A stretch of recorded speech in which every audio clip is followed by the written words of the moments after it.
Hello hi నమస్తే అండి.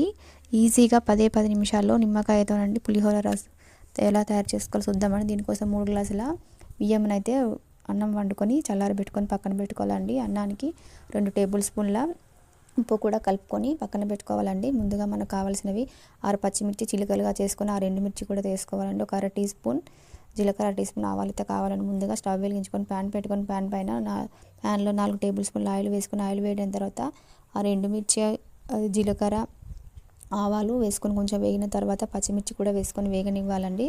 దాంట్లో ఒక 2 టేబుల్ స్పూన్ల పల్లీలు, 2 టేబుల్ పచ్చిశనగపప్పు కూడా వేసుకొని కొంచెం వేగనివ్వాలి. వేగిన తర్వాత ఒక 2 కరివేపాకు రెమ్మలు కూడా వేసుకొని కొంచెం వేగనివ్వాలండి. వేగిన తర్వాత 1/2 టీ స్పూన్ పసుపు వేసుకొని కొంచెం వేగనివ్వాలండి. వేగిన తర్వాత మనం 4 నిమ్మకాయల రసం అయితే తీసుకొని పక్కన పెట్టుకోవాలండి. ఆ రసం అయితే ఇందులో వేసుకోవాలండి.